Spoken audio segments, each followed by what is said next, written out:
With me now from Washington is political reporter for the Washington Post, Amber Phillips. Thanks, Amber, for joining us. Hi. Well, I want to say, there's a saying that as Ohio goes, so the nation goes. Looking at the electoral breakdown right now, how important is Ohio for Trump, and what does he offer as far as appeal for the Buckeye state?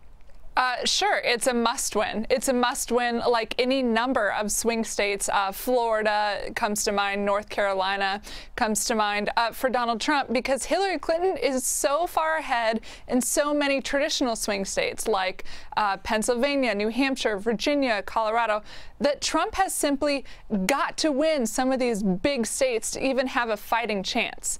Ohio, kind of like Wisconsin and that whole area up in the Midwest, is a more white state, a less educated state, more working class, and that tends to be Trump's base. But right now, we're not seeing evidence that they're pulling through for Trump in enough numbers. It's an uphill climb for him in Ohio, like it is pretty much everywhere on the map. I mean, at this point, we're talking about whether Hillary Clinton could win Arizona, whether Texas should be a toss-up state.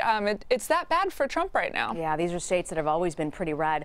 I want to ask you, though, speaking of Hillary Clinton, her press secretary, Brian Fallon, has called First Lady Michelle Obama their not-so-secret weapon. We know Michelle Obama is very good at firing up the supporters, but who in particular is she trying to target in these last final days before the election? Sure. African-American voters. It's plain and simple. I think the Obamas and Hillary Clinton would love to recreate the emotion that voters felt in states like North Carolina in President Obama's 2008 election, where they came out in droves and they helped Obama win North Carolina when it didn't look like he could in the primary. Hillary Clinton is now standing side by side with the Obamas, hoping that they can sort of recapture that same kind of sentiment. And like Hillary Clinton's campaign said, Michelle Obama is pretty darn good at it. We have a unique position where the outgoing president and First Lady are incredibly popular right now among Democrats, and they're using that to every advantage they can. And on the other side, Amber, when you're looking at Trump's surrogate, someone we haven't really seen out much, especially after the Republican convention, is Donald Trump's wife, Melania. She's also expected to make some appearances on the campaign trail soon. In fact, we have a soundbite. Let's listen to this. We will see. My priority is my son, Baron, our son, Baron. And I support him 100%, and I'm there for him every time he needs me.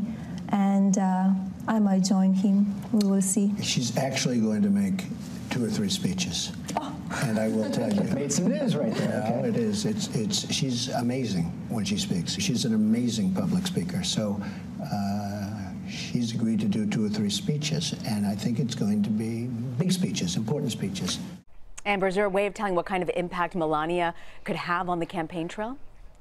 Well, first, I thought it was funny, if you hear that clip and you hear Melania go, "Oh, I am going to be giving some speeches." A bit of surprise there on her part, too, huh? Right. She's sort of stayed out of the campaign trail, especially since the convention, and she gave a convention speech that had snippets of Michelle Obama's convention speech.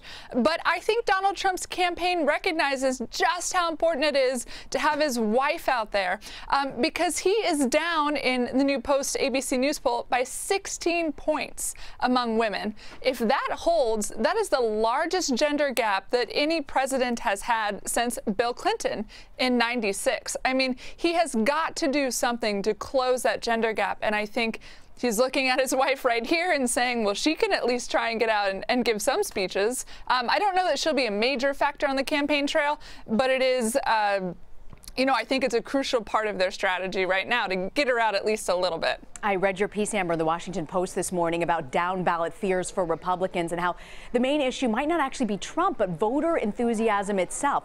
Walk us through this, and what are the concerns for Republican Party leaders right now? It's keeping them up at night, quite frankly. There are a few factors going into it. All roads lead back to Donald Trump. For one, you have Donald Trump talking about how this is a rigged election. Polls show that a majority of Trump supporters, like in the 80% range, believe that. if it's a rigged election and you don't think your vote matters, it's tough to see how you get out and go vote. That concerns down ballot Republicans who really need that sort of energy and enthusiasm to keep them afloat in states where Democrats, polls show, want to come out in droves and vote for Hillary Clinton. The second factor is, like we talked about at the top, Donald Trump is not doing well, and it looks like he could lose. That is the narrative. We're talking about 12 days out, which is, in politics, a relatively long time. If you're a Trump supporter, or if you're undecided, or if you're a voter who doesn't really like Hillary Clinton, but you're not really sure who you're going to vote for, it's hard to get out and vote when you think that the Republican nominee is going to lose and the election is over. That really worries down ballot Republicans. So it's almost like his words about the election being rigged might backfire when it comes to down ballot candidates. They're really worried about that. And one thing the Republicans are campaigning on is the Clinton Foundation. These newly released hacked emails show the concern over the conflict of interest between Clintons and their own foundation. There was one email. This particular email notes that former President Bill Clinton didn't have to sign a conflict of interest policy, was paid by sponsors, and has gifts from them. What position does this put Clinton's campaign in?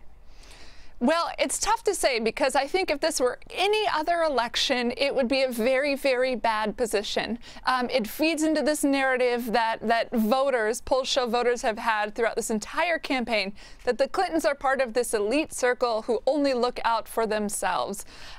That being said, we're in an election where Donald Trump is disliked by 2/3 of independents, by a quarter of his own party.